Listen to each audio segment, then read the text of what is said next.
Please be seated. Veuillez vous asseoir.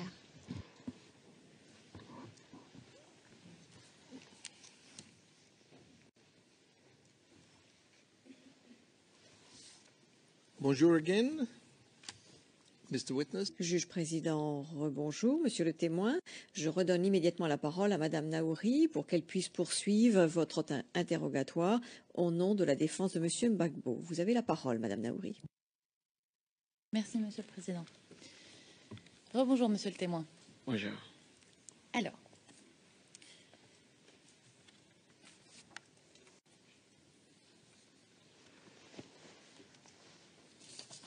je voudrais revenir avec vous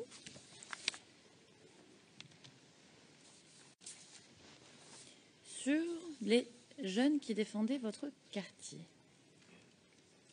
Et vous dites au paragraphe 29 de votre attestation, nous, on les appelait des FRCI. C'est des jeunes qui faisaient l'opposition contre l'armée régulière. Fin de citation.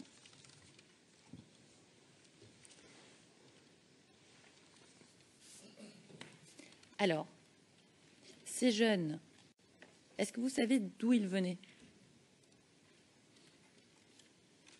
Ils étaient à Bobo. D'accord. Qui était leur chef? Je ne sais pas. D'accord.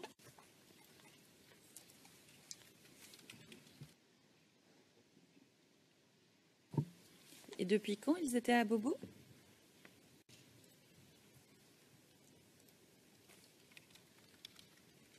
Depuis que la crise s'est identifiée, c'est là qu'on a commencé à les voir dans la rue. D'accord.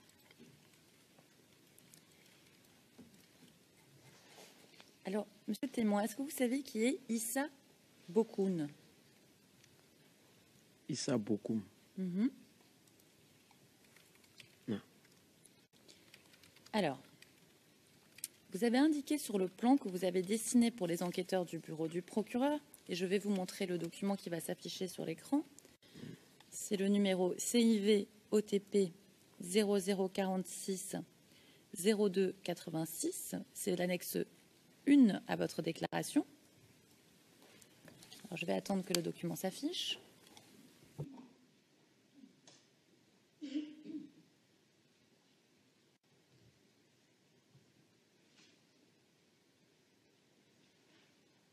Est-ce que vous voyez le document, monsieur le témoin?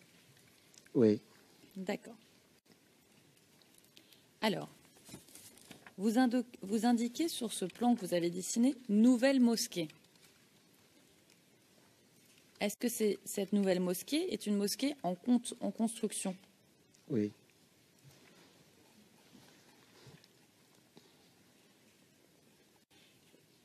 Et cette mosquée en construction, c'est qui le propriétaire de cette mosquée? Comment il s'appelle? Je ne connais pas son nom. D'accord.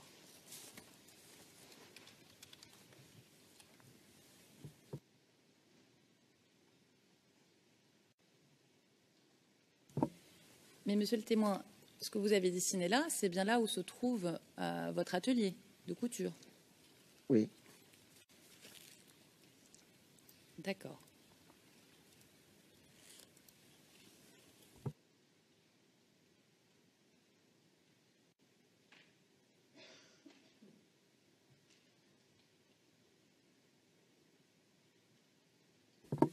Et est-ce que vous avez entendu des appels de la prière faite à cette mosquée? Quand vous étiez dans votre atelier, par exemple, en train de travailler? Ce jour-là où? De manière générale? Oui, souvent on entend la prière.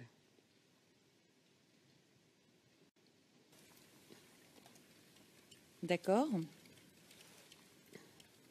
Et alors, est-ce que vous avez entendu, lors de l'appel à la prière ou à un autre moment, quand il y avait des appels qui étaient faits par cette mosquée, l'expression « bon gain » ou « pas bon gain » ?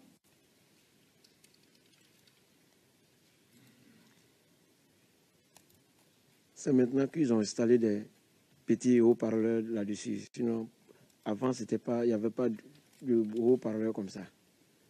Comme ça est en construction, c'est des petits haut-parleurs qui existent. D'accord.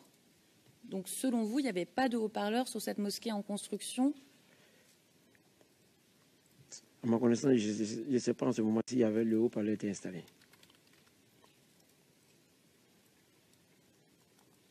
Quand vous dites en ce moment, c'est à quel moment? Vous ne savez pas si c'était installé pendant la crise post-électorale?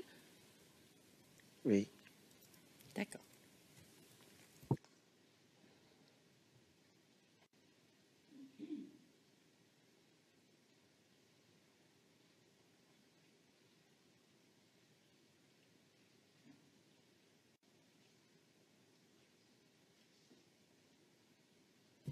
Monsieur le témoin, est-ce que vous avez entendu parler d'Amara le Gros? Oui. D'accord.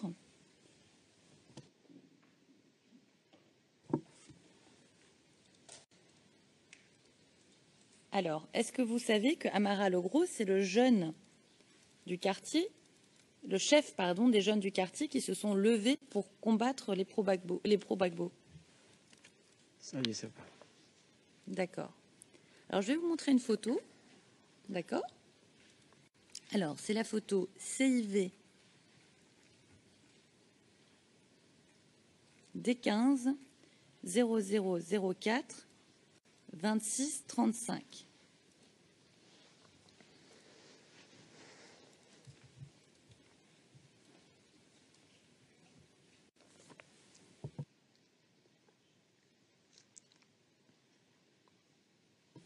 Est-ce que vous voyez la photo, monsieur le témoin? Oui.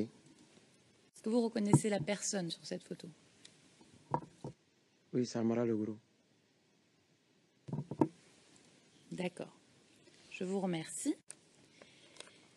Et est-ce que vous savez qui est Gros Ouinzin?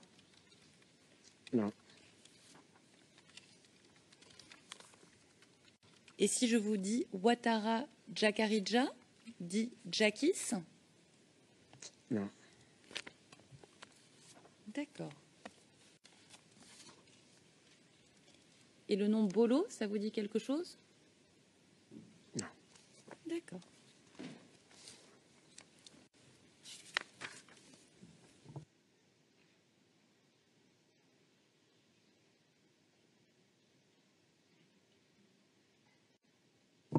D'accord. Alors, ces jeunes, est-ce que vous pouvez nous dire où ils étaient basés?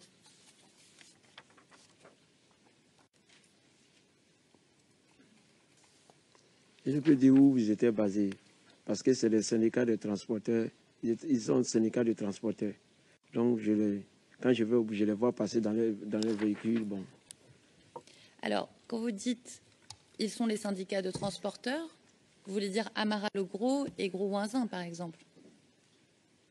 Pour Gros Ouinzin, je peux dire que tu ne le connais pas de vue, mais j'entends son nom. Mais Amara le Gros, lui, de visage, je le connais.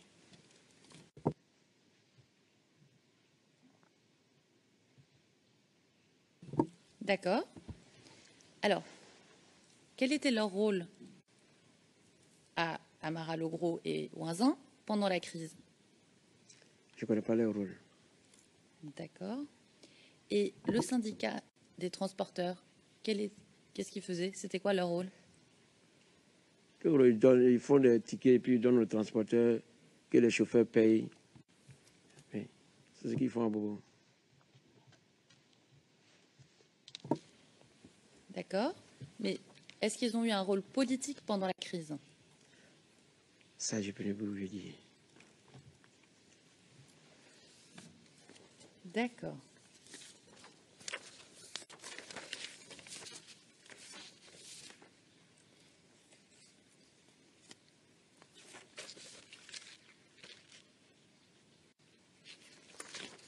Et est-ce que vous saviez que Amara le Gros était agent de sécurité à la mairie d'Abobo? Ça, je l'ai entendu. D'accord.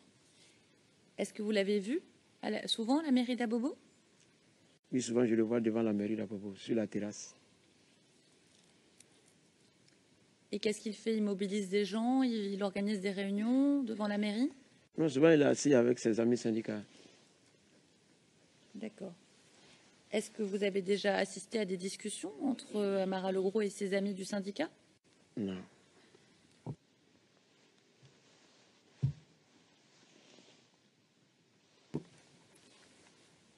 Pour qu'on comprenne bien, les amis du syndicat, c'est le syndicat des transporteurs, c'est ça? Oui. D'accord. Alors,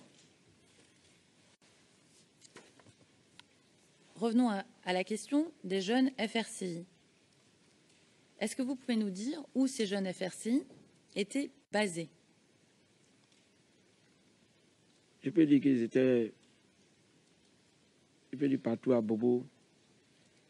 Quand je venais au travail, je voyais d'autres devant la gendarmerie. D'accord.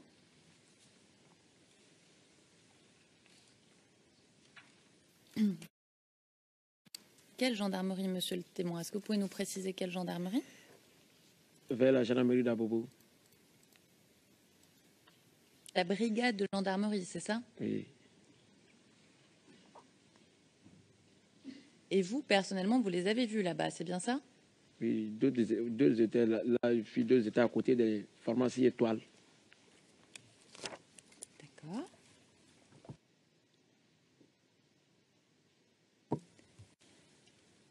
Donc, vous voulez dire qu'il y a une base pharmacie étoile, pardon, il y a une base des FRCI à la pharmacie étoile. Je pourrais dire que c'était le même, je pourrais dire que c'était le même groupe.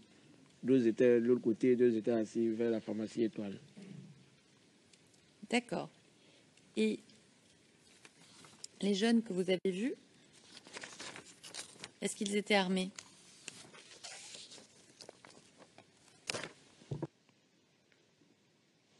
Souvent, je voyais d'autres avec des armes. Souvent, d'autres, je les voyais assis comme ça.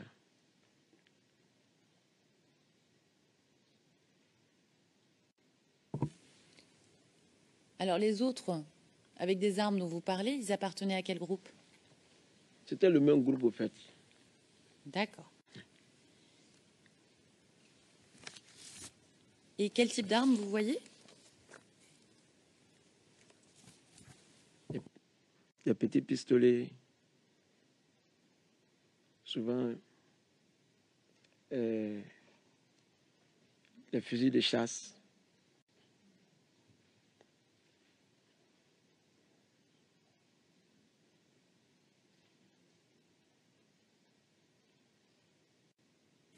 D'accord. Alors, au paragraphe 29 de votre attestation, vous dites « Parmi eux, il y en avait qui étaient armés, des kalachnikovs, d'autres en calibre 12. » Ça, c'est quelquefois, je voyais quelquefois, rare fois, l'un d'entre eux.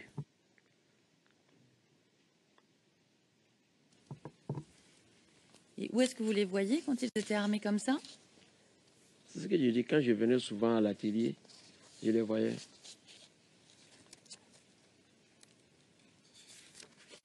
D'accord.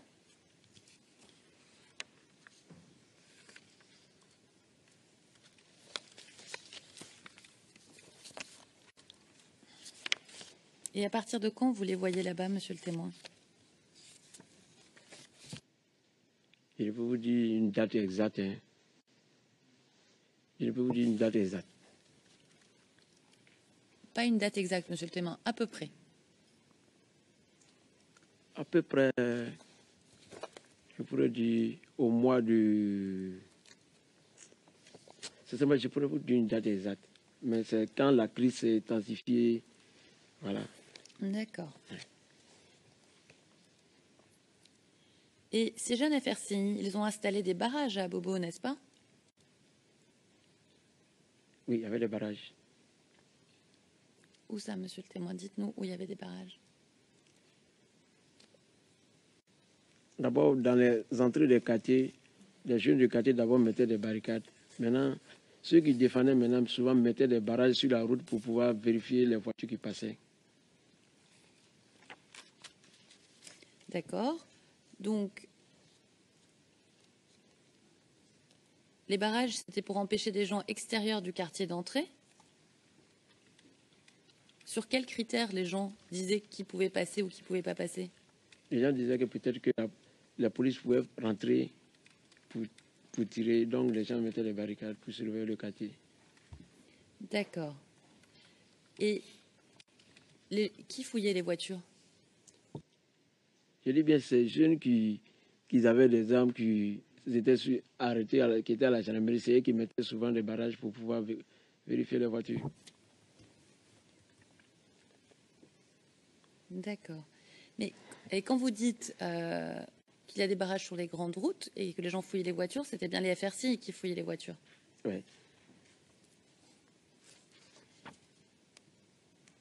D'accord.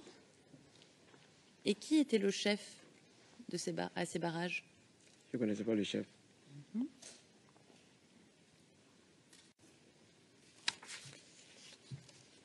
Et est-ce qu'il fallait payer quelque chose quand vous passez ce barrage?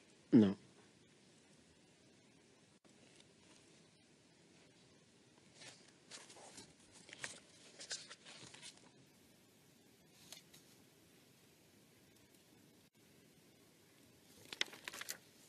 Et est-ce que vous savez si les jeunes faisaient des rondes la nuit, les jeunes FRCI, des rondes la nuit dans le quartier, pour sécuriser le quartier?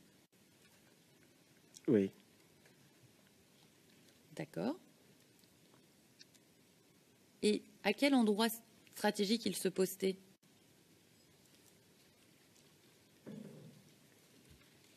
Ils se promenaient dans les quartiers. D'accord. Alors, je voudrais revenir à la gendarmerie dont vous avez parlé. Oui. Est-ce qu'il y avait des dozos à cette gendarmerie? J'ai vu les deux eaux là-bas, je pourrais dire, à la fin de la crise.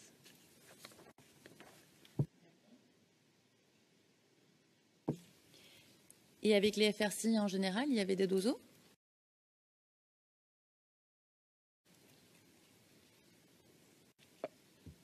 Vous dites avec la FSI?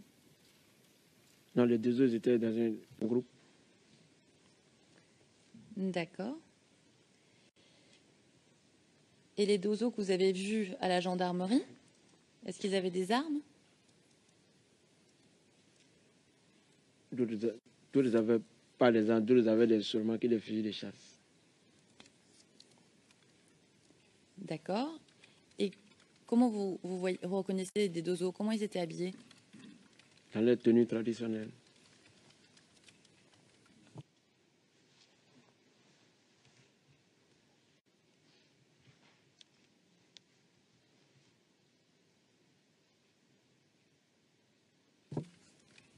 D'accord.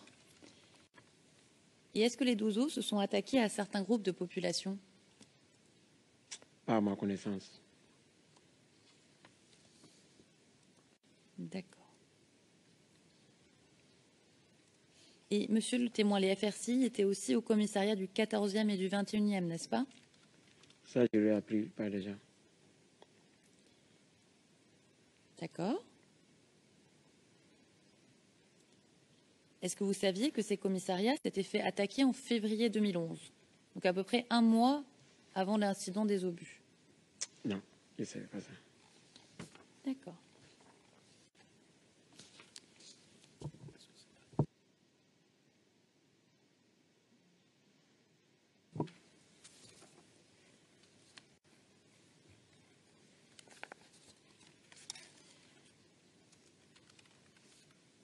Alors, monsieur le témoin, est-ce qu'à votre connaissance, les jeunes du FRCI ont fouillé votre quartier pour trouver des armes?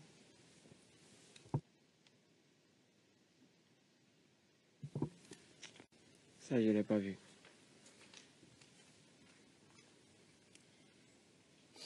Mais vous travaillez près de la brigade de gendarmerie, n'est-ce pas? Oui.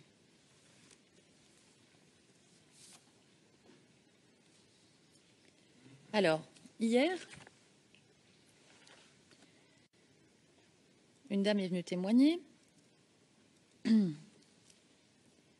elle a dit la chose suivante, et je veux citer son témoignage, d'accord? Oui. Alors, c'est le transcrit 180. du 12 septembre 2017, à partir de la page 14, ligne 28. Madame le témoin, est-ce que les Mongoba sont venus dans votre quartier et vous ont menacé? Est-ce que vous vous en souvenez de ça? Réponse, oui. Et ils vous ont menacé de vous tirer dessus, n'est-ce pas? Réponse, oui. Question, d'accord. Est-ce que vous pouvez nous dire pourquoi? Parce que ce jour-là, il était en train de chasser un char et le char est allé cogner la clôture de la gendarmerie. Et comme nous, on a entendu boum, donc on a couru pour aller chez Issa, pour monter en haut du toit pour voir ce qu'il se passait à la gare. Donc ça, c'est pour contextualiser le témoignage. Donc voilà ce qu'elle nous raconte.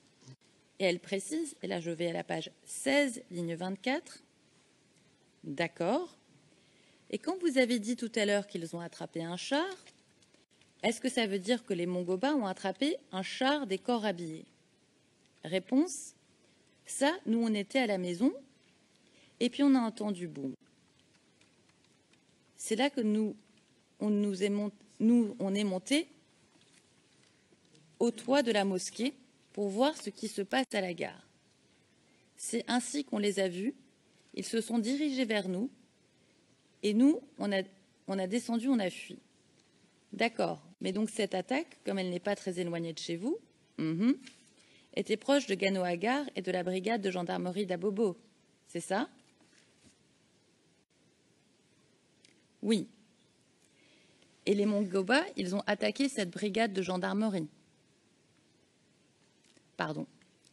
En tout cas, il n'y avait plus de gendarmes, même donc, c'est là-bas ils logeaient. Qui l'a logé là-bas, Madame le témoin? Les Mongoba. Depuis quand?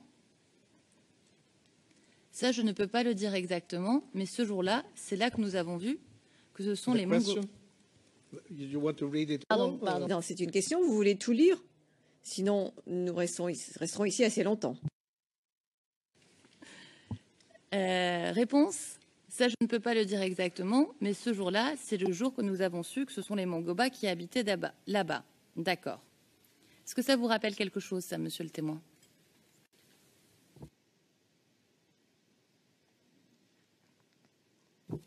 Oui, je me rappelle que les jeunes s'attaquaient quand le chat passait, le chat tirait.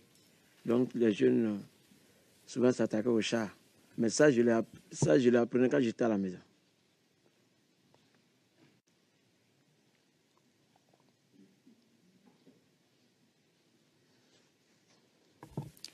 Quand vous dites le char, c'est le char qui est passé sur la grande route? Oui. Et est-ce qu'ils attaquaient d'autres véhicules? Non. Et est-ce que ça arrivait souvent? C'est au passage des chars, quand ça tirait, qu'ils souvent s'attaquaient.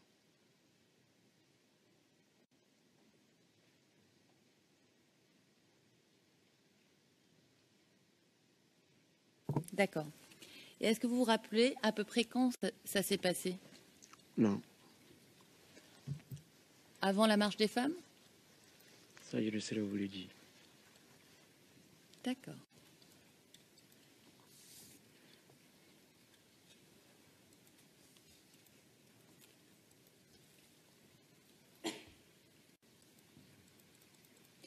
Est-ce que vous savez si les FRCI avaient des caches d'armes dans le quartier? Non. Et à K18? Non.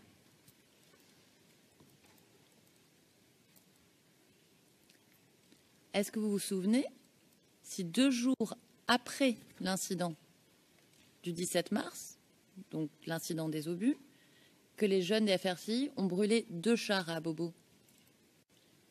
Oui, ça, je l'ai appris. D'accord. Est-ce que vous pouvez nous dire exactement ce qui s'est passé? Ce que vous avez appris? Ce que j'ai appris, ils ont réussi à mobiliser un char vers la route de Samaki. C'est ce que j'ai appris. L'autre partie a regardé, mais je ne suis pas parti regarder. C'est qui? C'est les FRCI?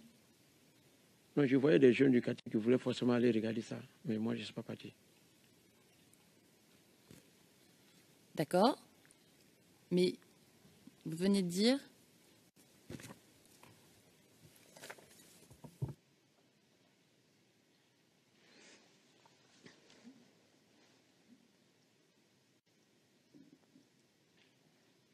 Vous venez de dire ils ont réussi à mobiliser un char. Ils, c'est les FRCI, c'est ça? Oui. D'accord.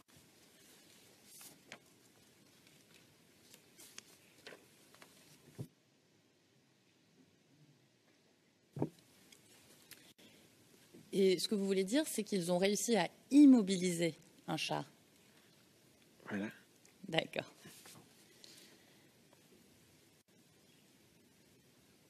Alors, à un moment donné, ces jeunes FRCI, ils sont devenus plus forts que les forces régulières, n'est-ce pas? Je n'étais pas avec eux, donc je ne pouvais pas savoir ça. Alors, je vais vous citer le paragraphe 34 de votre attestation, donc la déclaration que vous avez donnée au bureau du procureur, et vous dites « Peu à peu, les jaunes ont pris le dessus sur l'armée. La gendarmerie et la police ont alors fui. Ils avaient peur de ces jeunes et c'est pourquoi ils tiraient en désordre. » C'est correct? C'est quand le chat venait, le chat tirait en désordre. D'accord. Voilà. Mais vous avez bien dit, peu à peu, les jeunes ont pris le dessus sur l'armée. Parce qu'à un moment, la gendarmerie n'existait plus et le commissariat n'existait plus.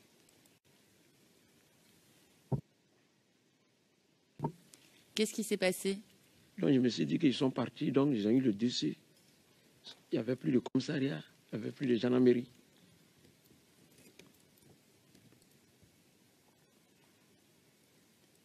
Mais qui a fait fuir les gendarmes et les personnes dans les commissariats?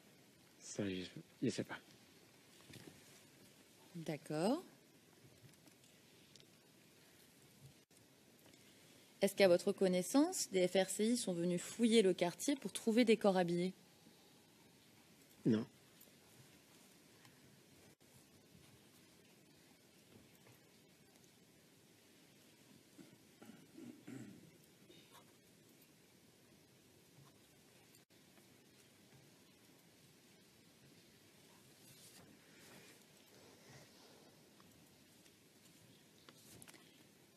Et à votre connaissance, est-ce que le camp commando se faisait attaquer par les FRCI? Non. D'accord. Alors, monsieur le témoin,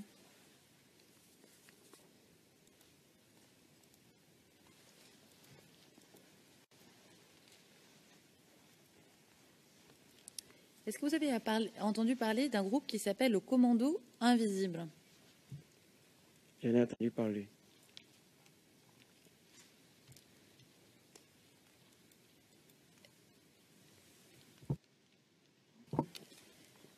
Et c'était qui ce Commando Invisible? J'ai entendu parler du commando invisible. Vous avez entendu quoi sur le Commando Invisible? Allez-y. Non, j'ai entendu qu'il y a des jeunes qui... C'était comme des jeunes qui faisaient les mêmes... qui s'affrontaient souvent au chat. C'est ceux, souvent, on appelait les commandos invisibles.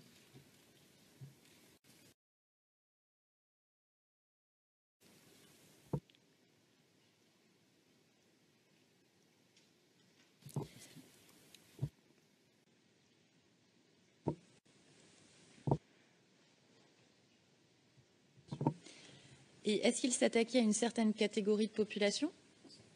Non. D'accord.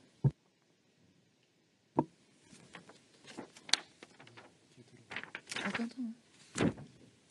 But do you say no or do you say... Le président, mais vous dites non ou vous dites je ne sais pas? Quand elle dit que... No, to the question put to you. Le président, le Conseil vous a posé une question. elle vous a demandé si le commandant invisible avait attaqué certains éléments de la population. Et vous avez dit non. Non parce que vous ne le savez pas ou non parce qu'ils n'ont pas attaqué. OK. Le président, bien. Qui était le chef du commando invisible? Je ne le connais pas.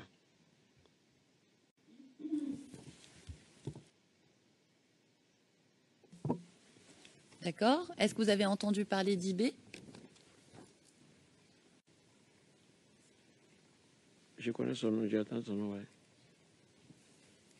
Et qu'est-ce que vous avez appris sur lui? Rien de particulier.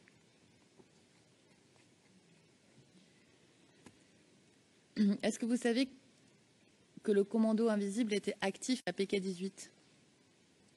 Oui. Et il faisait quoi à PK-18? Parce que c'est là-bas les combats se passaient souvent. Quel combat, monsieur le témoin? Souvent la police partait là-bas. Overlapping speakers, please. Thank you. Les orateurs parlent en même temps. Merci. Vous pouvez reprendre, monsieur le témoin. Souvent, la police se rendait là-bas. Oui. Donc, il y avait des affrontements entre le commando invisible et les forces de police? C'est ce que vous dites? Oui.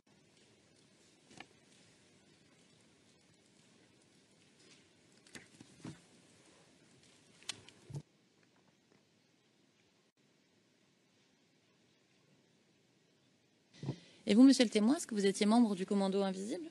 Non. D'accord. Alors, monsieur le témoin, je voudrais revenir avec vous sur le jour de l'incident du 17 mars, d'accord? Oui. Alors, où étiez-vous ce matin-là? Matin d'abord, j'étais à la maison. Et est-ce que vous pouvez nous dire à quelle distance votre atelier est de votre maison? Je ne connais pas la distance exacte. Combien de temps de marche à peu près? 20 minutes de marche.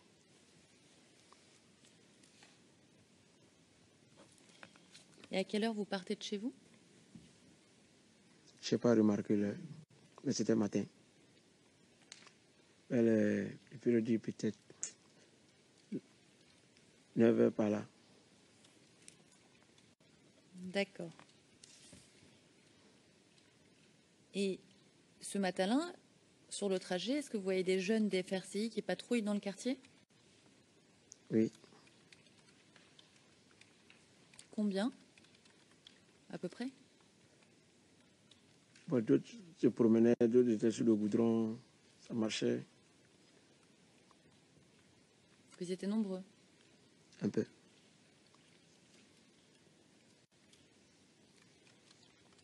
Et à quelle heure vous arrivez à votre atelier? Je viens vers les 9 heures, maintenant 10 heures. Et il y a quelqu'un dans votre atelier à ce moment-là? Non. Est-ce que vous travaillez ce jour-là? Non. Alors qu'est-ce que vous faites? Je viens pour voir et puis recharger mon portable. D'accord. Alors vous mettez le portable dans le chargeur et vous faites quoi pendant ce temps-là, pendant que vous attendez? J'attends un peu au dehors. D'accord. Donc vous n'êtes pas dans votre atelier, vous êtes dans la cour. Ouais, sur la clôture, je m'arrête sur la clôture, sur la terrasse.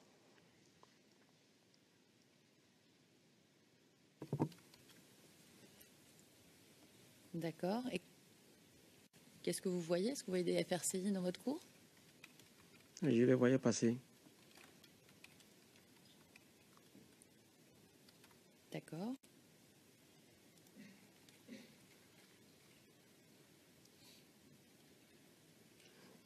Et ces FRCI, est-ce qu'ils avaient placé des barrages ce jour-là?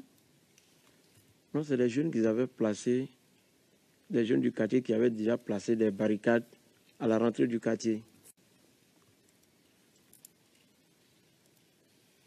Où ça, monsieur le témoin?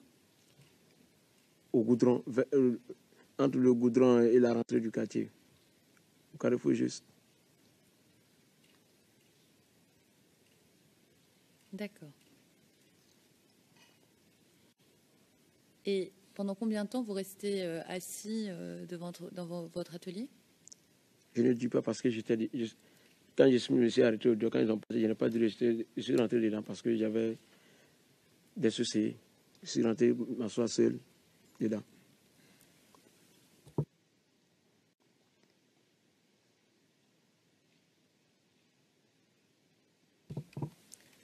Alors, combien de temps après être sorti, vous êtes rentré vous asseoir seul dedans?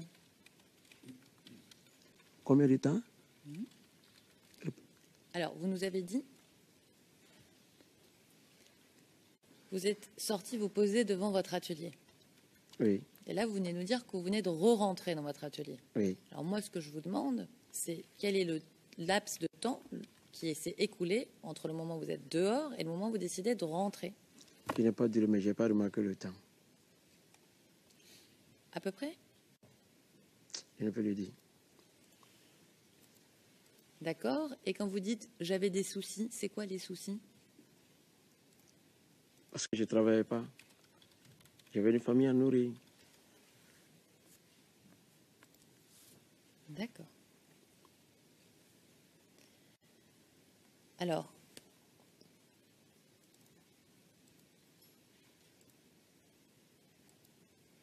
quand vous êtes à l'intérieur, qu'est-ce que vous entendez? J'ai vu des FLC passer.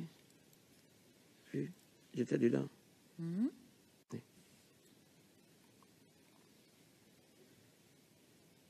Mais vous entendez quelque chose quand vous êtes à l'intérieur ou c'est silencieux dehors? Bon, quand ils passaient, ils disaient parce que ça tirait à partir du camp commando. Donc quand ils passaient, ils disaient maintenant aux gens de rentrer dans les coups. D'accord.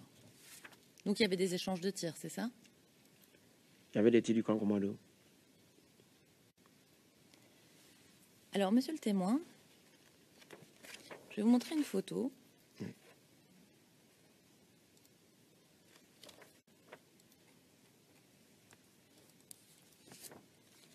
Alors, la photo porte le numéro CIV-OTP 0089 0581.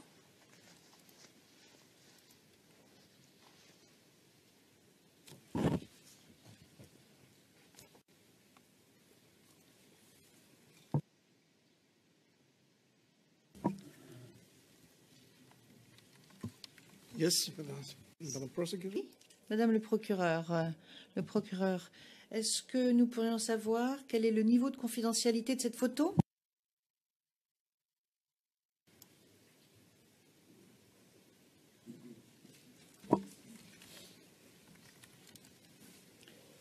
Your Honors, Madame Berdenikova, Monsieur le Président, là, il a été question de la même photographie que nous avons analysée à huis clos partiel. Le Président, mais de quelle photographie parlons-nous? N'est pas la même image que le procureur a montrée ce matin, le procureur s'est fondé sur un panorama. Deuxièmement, la photo qui est montrée ici est une photo qu'on va demander aux témoins de commenter de manière générale. En revanche, on va lui poser un certain nombre de questions qui peuvent, selon nous, être posées de manière publique.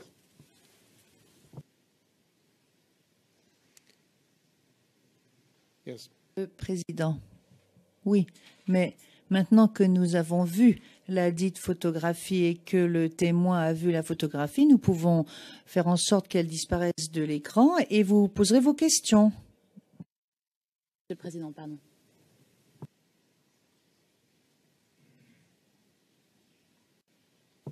Le Président, mais si c'est un autre lieu qui n'est pas sur cette photo, je ne vois pas, excusez-moi, mais je ne vois vraiment pas pourquoi il faudrait garder la photographie. Les choses. Monsieur le témoin, est-ce que vous reconnaissez la devanture bleue sur cette photo? Oui. D'accord. Est-ce que vous pouvez nous dire de quoi il s'agit? C'est un studio photo. D'accord. Est-ce que vous connaissez la personne qui tient ce studio photo? Oui. D'accord. Alors, maintenant, Monsieur le Président, comme il connaît la personne, je voudrais lui lire un extrait du témoignage de cette personne qui a été admis par le biais de la règle 68.2b.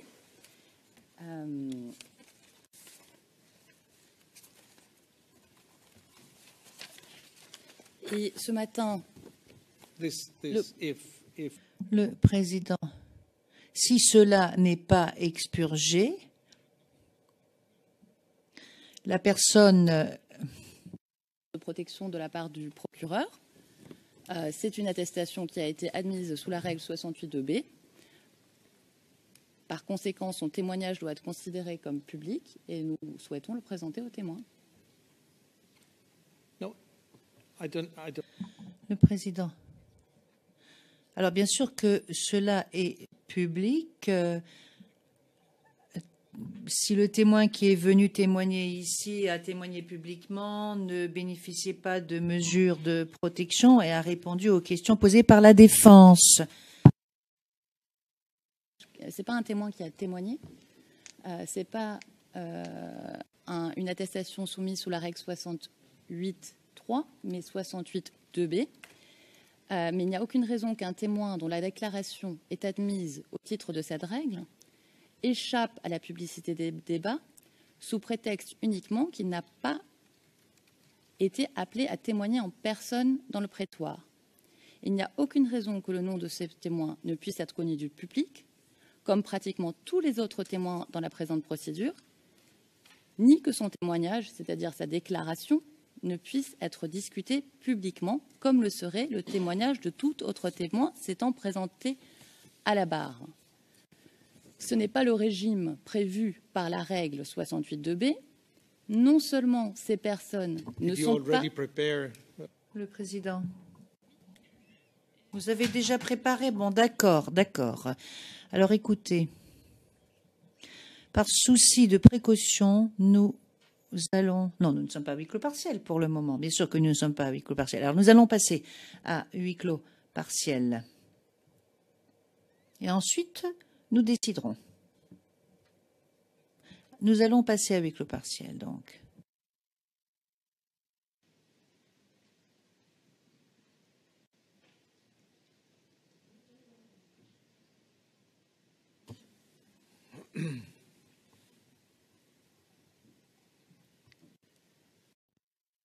D'autres informations qui sont pertinentes et qui pourraient révéler l'identité, et ce par rapport aux questions de protection. Le Président, très bien. Nous allons passer en audience publique.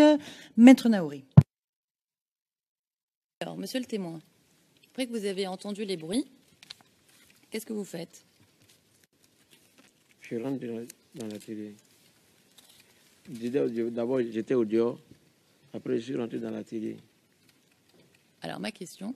Oui.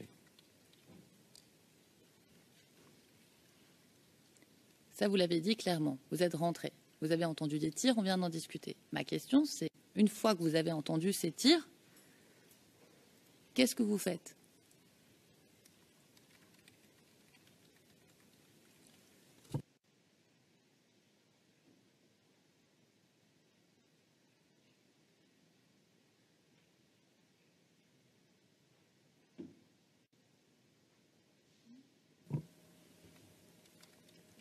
Allez-y, Je monsieur. n'ai pas compris la question. Alors, après que vous entendez des tirs, Oui. vous faites quoi? Vous restez à la maison? Vous sortez? Expliquez-nous. J'ai fait sortir ma tête, après je suis rentré pour voir mon portable.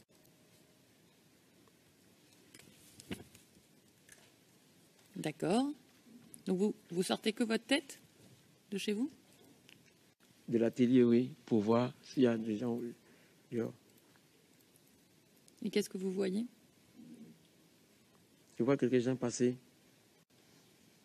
qui? Des personnes que je ne connais pas.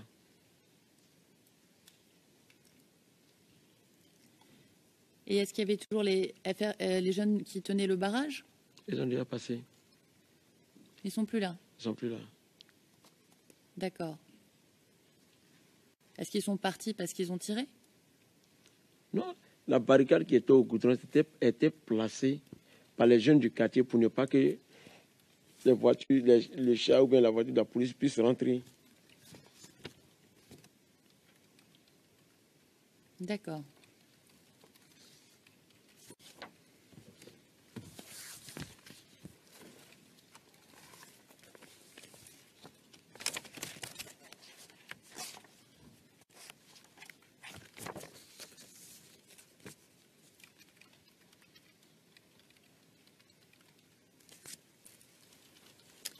Alors, au paragraphe 20 de votre déclaration, vous dites, et je cite, « Quand les jeunes qui faisaient la sécurité ont demandé aux gens de rentrer, les enfants sont rentrés. Mais moi et d'autres jeunes du quartier sommes restés dehors parce que nous n'avions pas aussi peur que ça. J'étais resté dehors, mais je ne travaillais pas avec les jeunes qui faisaient la sécurité. Il y en avait qui étaient armés et d'autres en tenue mélangée. » Fin de citation. Alors ma question, est-ce que c'est correct? Ou est-ce que vous sortez juste la tête pour voir ce qui se passe? Oui. Oui, il y a quoi, monsieur le témoin? Oui, j'ai fait ça. J'étais au dehors. Au début, je n'avais pas aussi peur que ça. Voilà pourquoi j'étais au dehors. C'est après que je suis rentré, quand les tirs se sont identifiés. D'accord.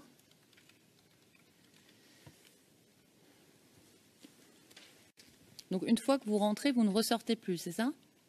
Je m'assois dans une chaise pour regarder mon portable.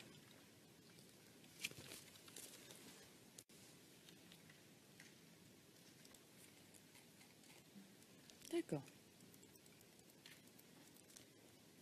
Donc, vous n'avez pas parlé aux jeunes qui faisaient la sécurité ce jour-là?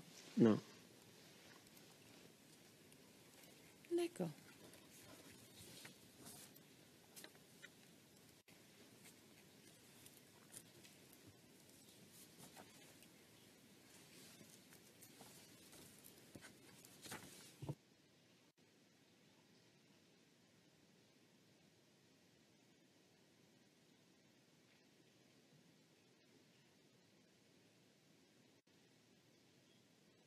Et quand vous êtes dans votre atelier, est-ce que les fenêtres sont... Est-ce que vous barricadez? Est-ce que vous fermez la porte? Qu'est-ce que vous faites?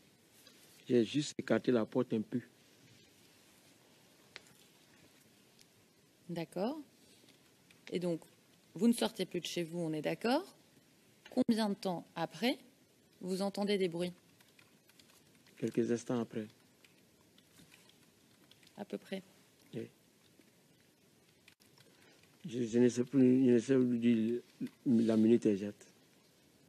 D'accord. Et combien de bruits vous entendez? Près de 4 bruits comme ça. D'accord. Parce qu'au paragraphe 22 de votre attestation, vous dites, et je cite, « Je ne sais pas si d'autres obus sont tombés avant ou après les 3 que j'ai entendus. » Alors, est-ce que vous avez entendu 3 ou 4 bruits? J'entendais des bruits. C'est quand celle devant la télé est tombée, parce que là, c'était plus proche. Voilà. Là, je l'ai bien entendu. Les autres, j'entendais des bruits. Je pensais que, bon, peut-être que c'était le chat qui tirait.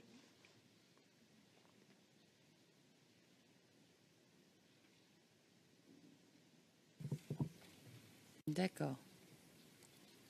Et combien de temps y a-t-il entre chaque bruit que vous entendez? J'essaie de lire la minute exit.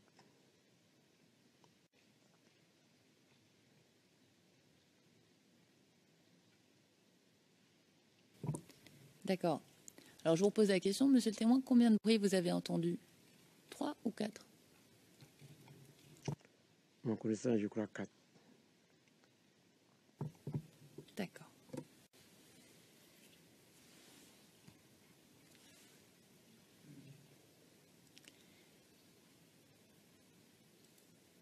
Et après que vous avez entendu ces bruits, qu'est-ce qui se passe? C'est quand celle de l'atelier est tombée que je suis sorti. Après, j'ai entendu les cris. C'est là que je suis sorti par panique.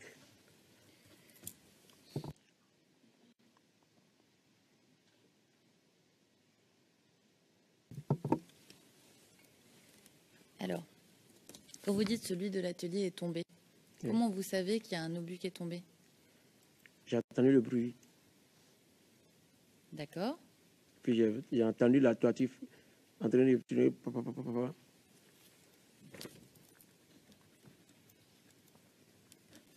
D'accord. Et là, vous sortez de chez vous? Là, je sors par panique. Je ne sais même plus où je suis parti d'abord avant de rêver, avant de fermer.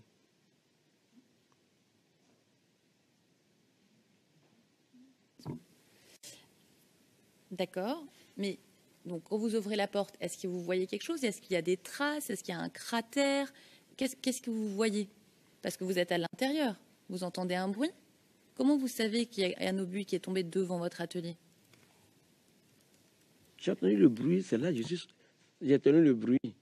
Puis il y avait des cris parce que la porte était bien rabattue parce que comme je l'avais dit tout de suite, je n'avais pas la tête bien tranquille. Donc je ne peux pas parler à quelqu'un ce jour.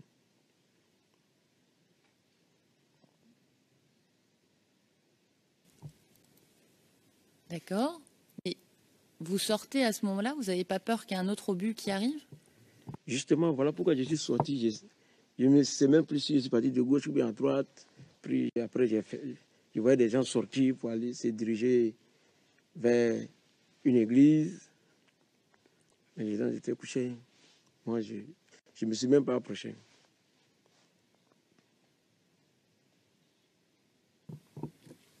D'accord. Et vous n'étiez pas plus en sécurité à l'intérieur de la maison? Ah, mais moi, je ne savais pas ça. J'étais pris de panique pour ne pas qu'un autre tombe. D'accord. Alors, quand vous sortez, parce que c'est ce que vous nous dites, vous sortez, d'accord, pas de problème. Qu'est-ce que vous voyez? Décrivez-nous ce que vous voyez, s'il vous plaît, monsieur le témoin. Je vois des gens couchés.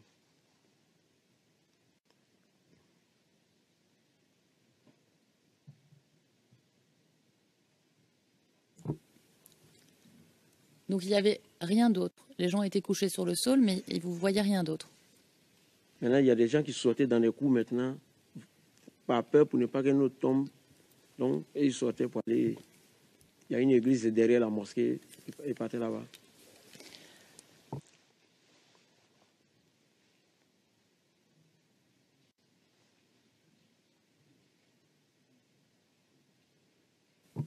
D'accord. Et vous ne voyez pas de destruction particulière? Destruction sur quoi? Des bâtiments? Si. Si. Le mur de la cour était carrément détruit.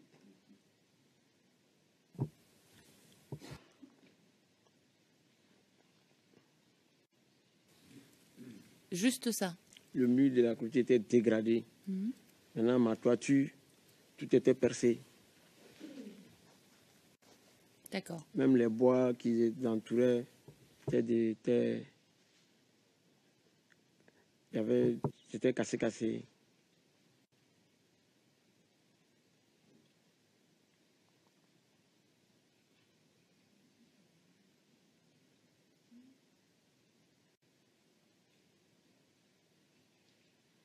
D'accord. Alors, monsieur le témoin, est-ce que vous êtes rendu dans une autre cour ce jour-là pour voir ce qui se passait? C'est après que je suis dans la nuit cour. Quel cours? La cour où il y a un autre, je pourrais dire l'autre. Non, c'est pas ce jour, c'est le lendemain. Je crois que c'est le lendemain, je crois.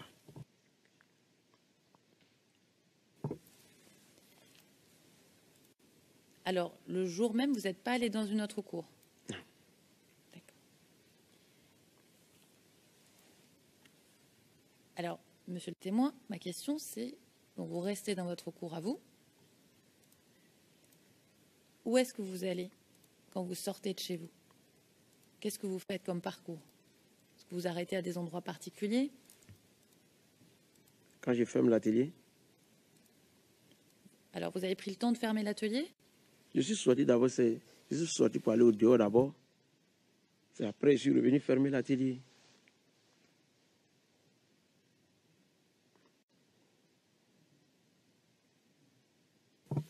D'accord.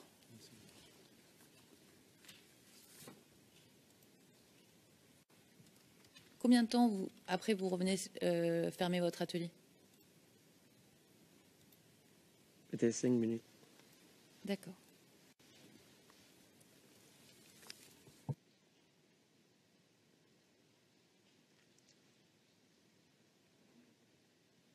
D'accord. Et monsieur le témoin,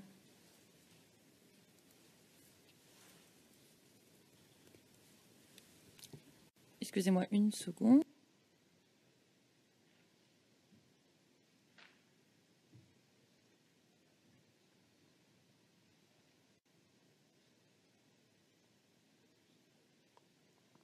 Alors, monsieur le témoin, vous avez remis des fragments au bureau du procureur. Est-ce que vous vous en souvenez? Oui.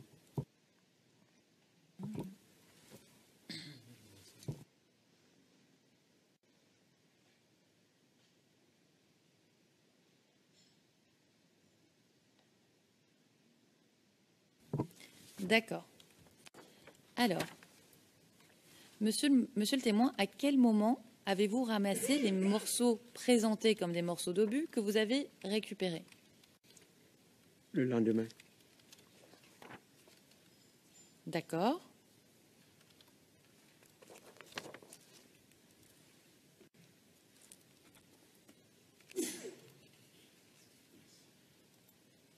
Est-ce que vous étiez tout seul ou est-ce que quelqu'un était avec vous quand vous avez récupéré ces fragments? J'étais tout seul. Alors, est-ce que vous pouvez nous dire exactement où vous avez trouvé les fragments?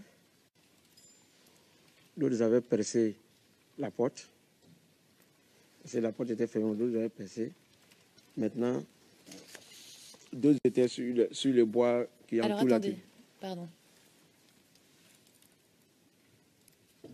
Il y a un morceau de fragment que vous avez récupéré dans la porte, c'est ce que vous dites? Oui. D'accord. La porte ou la clôture? La porte ou la clôture, c'est pas la même chose, monsieur le témoin. Oui, il y avait d'autres aussi sur le bois de la clôture. D'accord. Donc vous dites sur la porte et la clôture, en fait. Ouais. D'accord.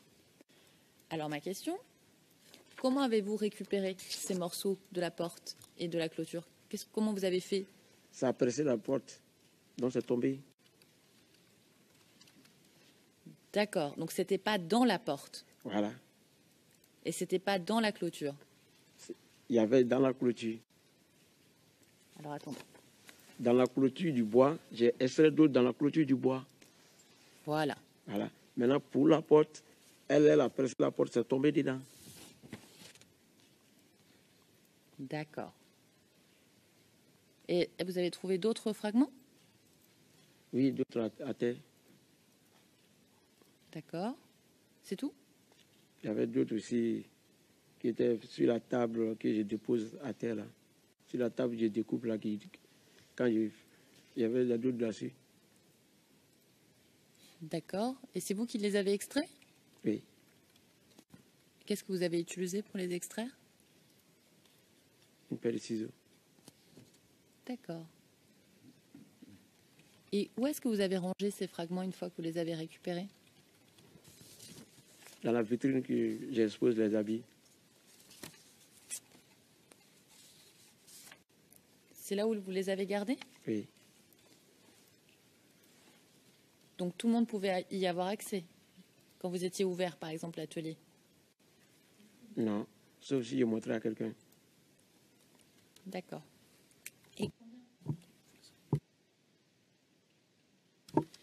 Et combien de morceaux vous avez récupérés? C'était un peu beaucoup. À peu près, monsieur le témoin. À peu près 10. D'accord. À peu près 10. D'accord. Et à qui vous avez montré les morceaux que vous avez récupérés? Souvent, je montrais à des gens qui venaient regarder l'état du mur. D'accord. Et est-ce que vous en avez donné? Vous avez tout gardé? D'autres prenaient quelques-uns, d'autres me demandaient un pour aller montrer aussi à leur famille ce que c'est qu'un obus. Et est-ce qu'ils vous les rendaient? Souvent, je donnais. Donc ils ne vous les rendaient pas si vous donniez? Ou ils venaient vous les rapporter? Non, souvent quelques-uns, je les donnais. D'accord. Vous vous souvenez à qui vous les avez donnés? Non. D'accord.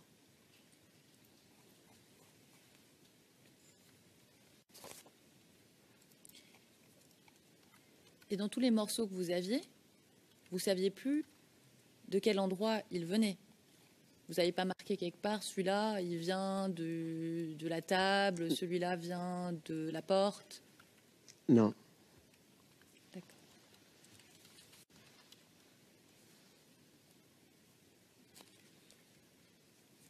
Et les morceaux que vous avez remis à l'enquêteur, est-ce que vous lui avez tout remis, ce que vous avez? Oui. D'accord. Et quand vous lui avez donné, dans quoi il a rangé les fragments que vous lui donniez, l'enquêteur? Je ne sais pas. Je ne sais pas. D'accord. Donc il ne vous a pas montré où est-ce qu'il les rangeait? Oui. D'accord. Est-ce que le bureau du procureur vous a informé s'ils ont réussi à établir qu'il s'agissait ou pas d'un fragment d'obus? Est-ce qu'ils vous ont tenu au courant des analyses qu'ils ont faites sur ces fragments? Non, je pense pas. D'accord.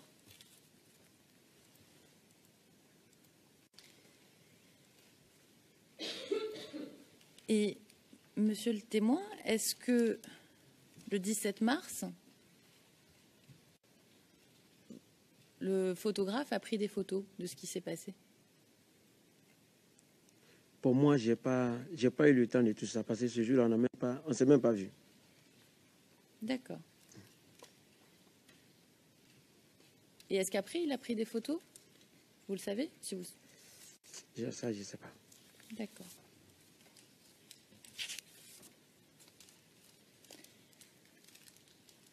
Alors, monsieur le témoin, le jour où vous avez rencontré les enquêteurs du bureau du procureur, ils étaient accompagnés de policiers de l'ONUCI, n'est-ce pas? Oui. Et comment vous êtes entré en contact avec ces policiers de l'ONUCI? Moi, quand je les ai vus faire les enquêtes, j'ai pris les grains et j'ai donné à un apprenti d'aller les remettre. L'apprenti a refusé. Donc, c'est là, le policier m'a vu en train de pousser l'apprenti pour partir. C'est là, maintenant, il m'a dit non, que moi-même, je peux envoyer. D'accord. Donc, c'est vous qui abordez les policiers de l'ONUCI, c'est ça? En fait, je ne l'aborde pas.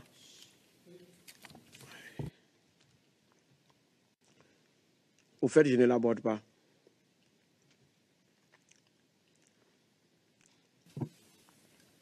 D'accord. Donc, vous ne leur parlez pas du tout? Non.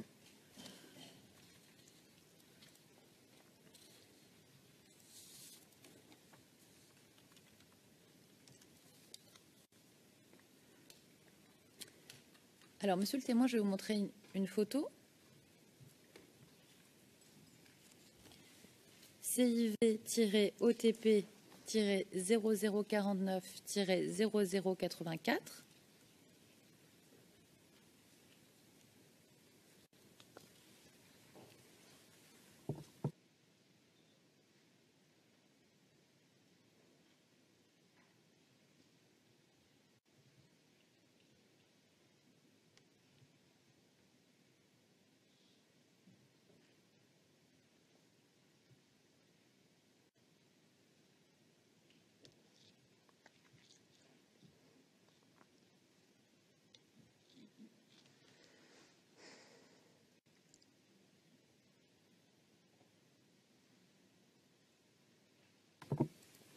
Est-ce que vous voyez la photo, monsieur le témoin? Oui, D'accord. Est-ce que vous reconnaissez l'un de ces hommes? Est-ce que c'est les policiers d'ONUCI, là, que l'on voit? Est-ce que vous en reconnaissez? non, D'accord.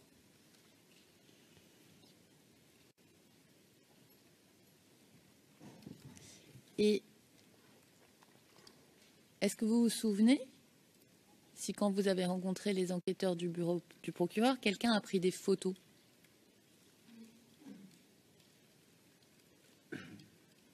les enquêteurs. Mhm. Oui, ils avaient des appareils pour faire des trucs. D'accord. Mais ils n'ont pas pris de photos de votre atelier de couture? Bon, je n'ai pas remarqué ça. Sinon, ils avaient des appareils pour tirer les photos. D'accord. Et est-ce que vous, monsieur le témoin, vous leur avez indiqué ce jour-là des lieux à photographier? Non, D'accord.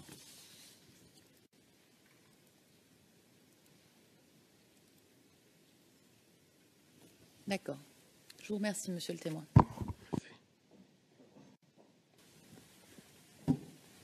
Monsieur le Président, Madame, Monsieur, ceci conclut l'interrogatoire du témoin par l'équipe de défense de Laurent Gbagbo.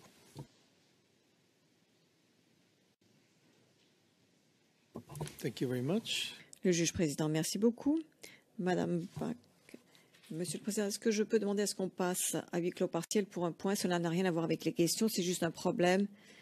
Le juge président, est-ce qu'on doit le faire maintenant, Madame Pack? Si on le pouvait, ce serait pas une bonne chose. Le président, mais de quoi s'agit-il, Madame Pack? Cela concerne une requête pour expurger qui a été rejetée. Le président, ici, celle que j'ai ici.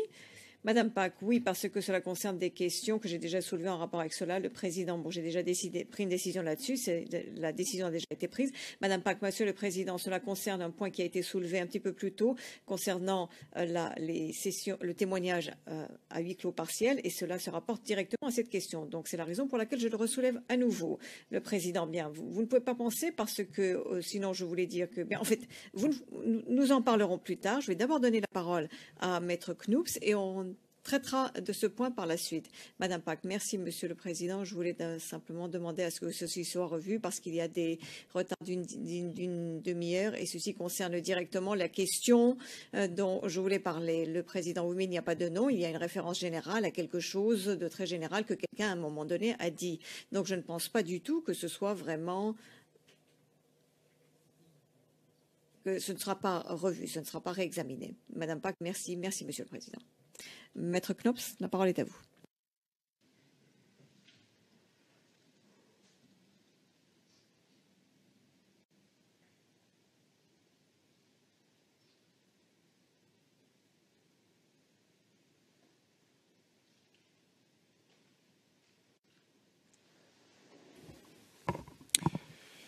Good afternoon, Mr. Witness.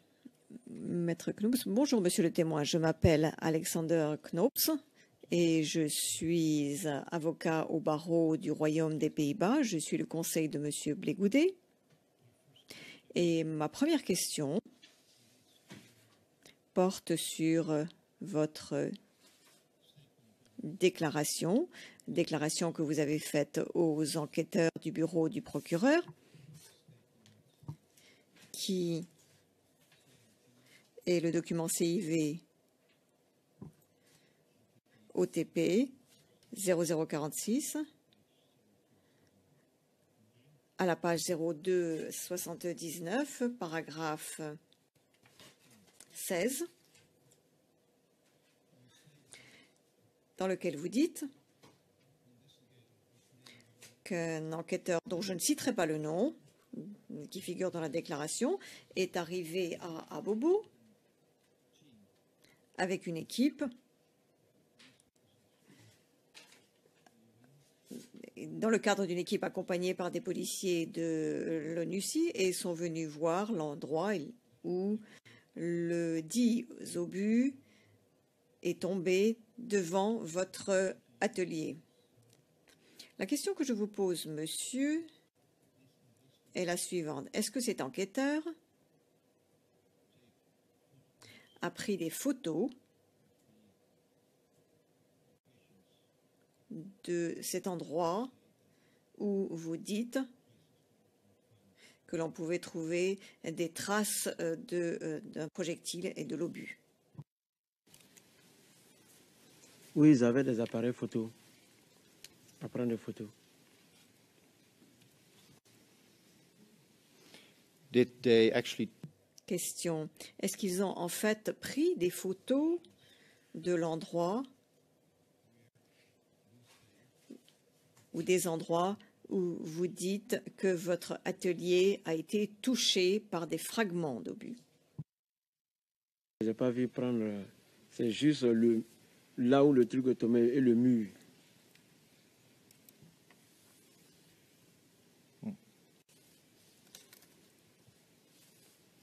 Did you... Question. Est-ce que vous avez indiqué aux enquêteurs du bureau du procureur ces endroits? Why didn't you? Question. Pourquoi pas? Pourquoi ne l'avez-vous pas fait? Je ne me suis même pas approché d'eux.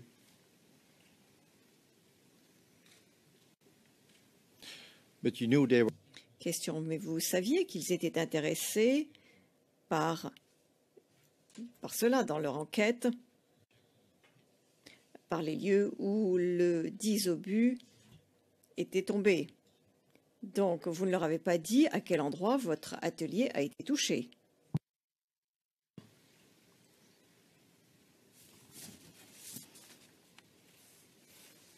It's true. Question. Il est vrai, monsieur le témoin, que lorsque ils sont arrivés le 11 juillet 2013, vous dites que il y avait encore des traces de ces impacts et qu'elles étaient encore visibles sur votre atelier. Comme par exemple devant la clôture et la table où vous dites qu'il y a eu des impacts de fragments d'obus. C'est exact, n'est-ce pas?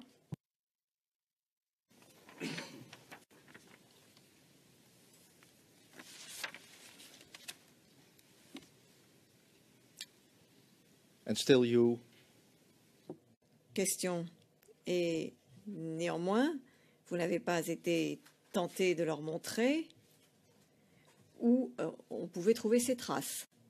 Est-ce que vous pouvez nous donner une raison pour laquelle vous leur avez remis ces fragments d'obus, mais que vous ne leur avez pas montré l'endroit qui est venu faire une enquête et qui venait du bureau du procureur le 11 juillet 2013, a pris des photos de la maison, du magasin de votre voisin? Ça, je ne sais pas. Okay. In your... Question. Dans votre déclaration faite aux enquêteurs du bureau du procureur, vous avez dit que vous avoir remis plus de 5 fragments d'obus, du dit obus. Est-ce que vous pourriez décrire la couleur de ces fragments d'obus? Les couleurs, Je veux dire qu'il n'y a pas de couleur exacte, mais c'est comme si du fer mélangé au sable rouillé. Oui. De couleur, je vais dire peut-être marron, oui, je crois.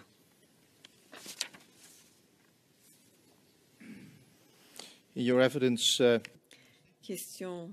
Dans votre déposition, en fait, votre déclaration faite au bureau du procureur au paragraphe 17, vous dites qu'un morceau était plus gros. Je vais essayer de traduire ce qui est écrit ici. les 4 autres morceaux étaient plus petits. Give us the size of those. Est-ce que vous pouvez nous donner la taille de ces fragments, de ces morceaux, monsieur le témoin? Quelle était la taille de ce premier morceau que vous dites être plus gros que les 4 autres? Quand j'ai dit gros, Well, how big was it? Maître Knoop interrompant, quelle en était la taille? Est-ce que c'était grand comme ça ou comme cela? Juste pour avoir une idée, dit le président interrompant. plus petit le gros, plus petit. Plus petit comme ça. Are we talking about those 4? Maître Knoop, est-ce que nous parlons de ces 4 morceaux que vous qualifiez de plus petits ou est-ce que l'on parle du morceau, du gros morceau? Tout d'abord, le gros morceau. Quelle était la taille du gros morceau? Comment estimez-vous cette taille? Le gros morceau était à peu près genre comme ça, si je me rappelle bien. Maintenant, les autres, là, étaient un peu plus petits que ça. What? A few square. Le juge président, quelques centimètres carrés, on pourrait dire, si on traduit cela en mots. Maître Knops, merci monsieur le témoin. Bien, ma deuxième question concerne votre déclaration et dans laquelle vous dites, et d'ailleurs dans votre déposition ce matin aussi, que les jeunes étaient armés. Cela figure au paragraphe 20 et 29 de votre déclaration.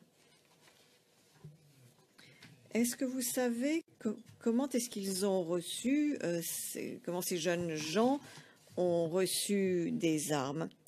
Dans votre déposition, vous dites qu'ils protégeaient les civils et le quartier et qu'ils s'opposaient à l'armée régulière. How did they receive their arms? Comment est-ce qu'ils ont reçu ces armes?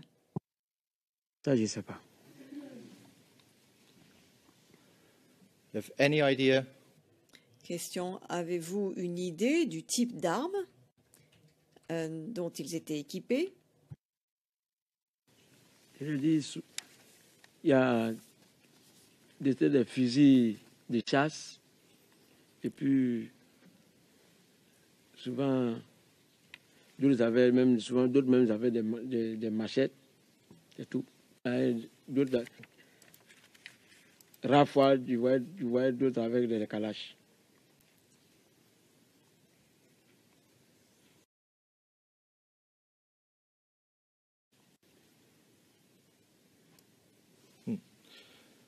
Any other arms? Question, y a-t-il d'autres armes dont vous vous souveniez? Non. You can remember that you Vous pouvez vous souvenir que lorsque vous avez fait votre déclaration au bureau du procureur, est-ce que vous avez mentionné d'autres armes que les kalachnikovs et les machettes?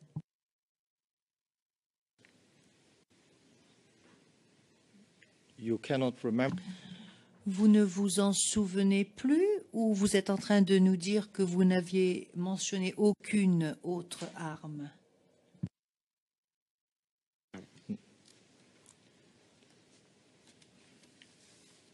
Right.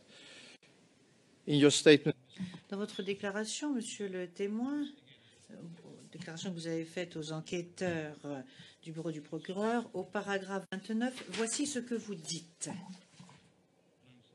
Et je vais vous le lire en français. those young Vous parlez des jeunes gens de ces jeunes qui se battaient contre l'armée régulière à cette époque-là? Il y a un enfant qui était armé de Kalachnikovs, d'autres en calibre 12.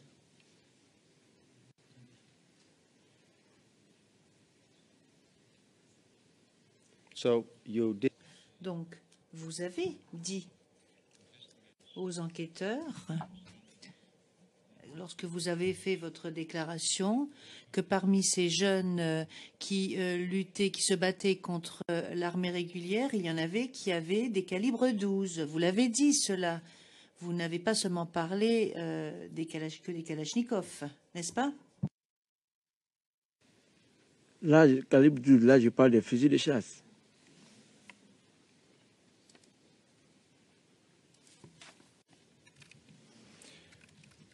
Mr. Witt, you have a... Monsieur le témoin, est-ce que vous avez des antécédents dans l'armée? Est-ce que vous avez été dans l'armée ou non? Non. So how were you able... Donc, comment est-ce que vous avez été en mesure de déterminer qu'il s'agissait d'un fusil de calibre 12? Est-ce que vous avez une expérience des armes? You have a shot. Non. You have a shot with... Que vous avez jamais tiré avec une arme, avec un fusil, par exemple? So how... Donc, comment alors est-ce que vous avez été en mesure de décrire ces armes comme étant des armes de calibre 12? Sur quoi vous êtes vu fondé pour dire ceci au bureau du procureur, pour dire que les armes que vous aviez vues étaient des armes de calibre 12? Bon, nous, j'entends souvent les gens parler de ça, du calibre 12, appeler ça comme ça, fusil de chasse de calibre 12.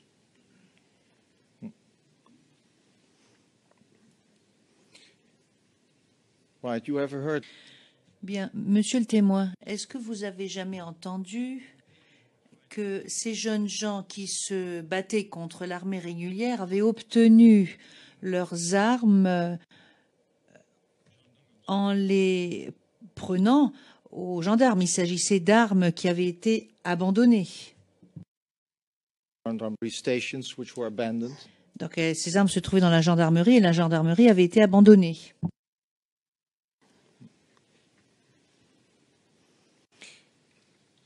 Speaking about the... Et à propos de ces jeunes gens,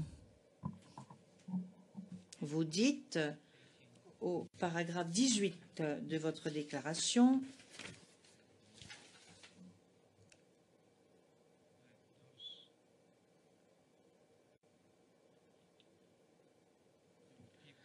vous dites que ces jeunes appartenaient au FRCI. Le président, Maître Knops, oui, le président, mais il est 13 heures, Maître Knops, mais je pense que je peux finir en 5 minutes si la Chambre m'y autorise. Donc je veux juste, mais je peux m'interrompre maintenant si vous le souhaitez. Le président, non, pas de problème, mais je voulais juste savoir ce qu'il en était. Maître Knops, très bien, Monsieur le Président. Donc, Monsieur le témoin, dans votre déclaration que vous avez faite aux enquêteurs du bureau du procureur, vous dites que ces jeunes gens qui se battaient contre l'armée et qui se battaient avec ou pour les FRCI avaient érigé des barricades. Vous étiez à Bobo du mois de novembre au mois d'avril. Pendant cette période, donc entre le mois de novembre et le mois d'avril, est-ce que vous avez observé, est-ce que vous avez vu ces barricades?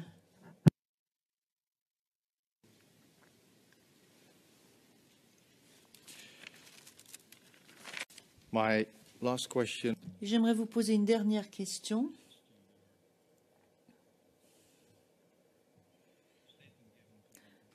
Au sujet du paragraphe 33 de votre déclaration faite aux enquêteurs du bureau du procureur, donc paragraphe 33 de votre déclaration, et voici ce que vous dites. Et je vais citer en français. It's the first sentence of the Première phrase du paragraphe 33 de votre déclaration, Monsieur le témoin. La situation sécuritaire à Bobo, pendant ce temps, a été dégradée parce qu'il n'y avait plus de gendarmerie, ni de policiers au commissariat. Il ne resta que le camp commando.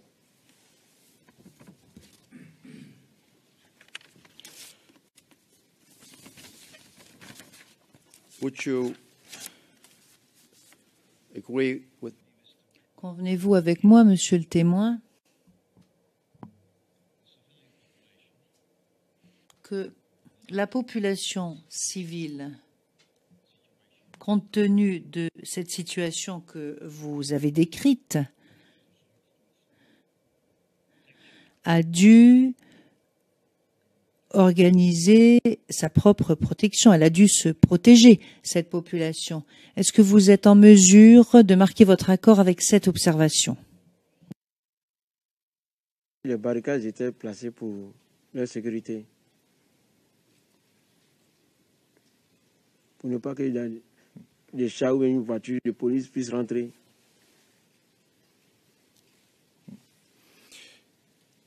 My final question is, Et ma toute dernière question est comme suit. Est-ce que vous savez si le camp commando a été attaqué par les jeunes gens des FRCI?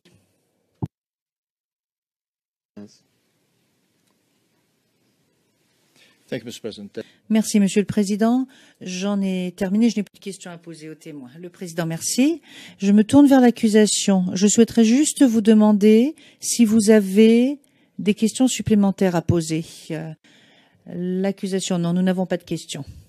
Le Président, bien écoutez, merci beaucoup. Donc, je peux vous dire, monsieur, que votre déposition est terminée, votre témoignage est terminé. Monsieur le témoin, merci d'être venu ici, merci d'avoir répondu aux questions qui vous ont été posées par les conseils, donc d'abord par l'accusation, puis ensuite par les conseils de la défense, et je vous souhaite un bon retour chez vous. Merci beaucoup. Vous pouvez maintenant quitter le prétoire avec l'aide de Madame l'huissière. Merci beaucoup.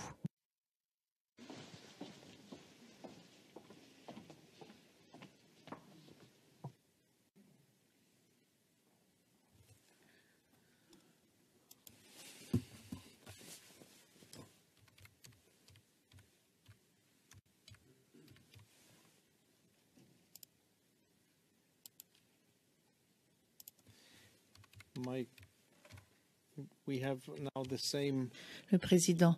Alors nous nous trouvons dans la même situation qu'hier, me semble-t-il. Non.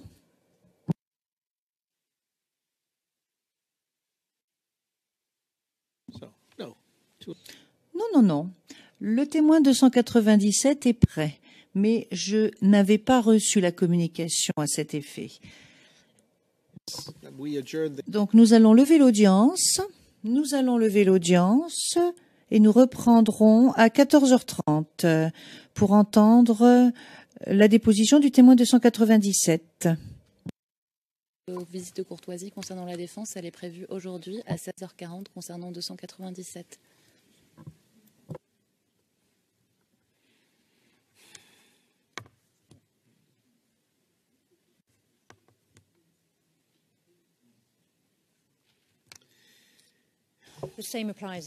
Madame Pack, il en va de même pour l'accusation, bien sûr, parce que ce sera à la même heure, plus ou moins.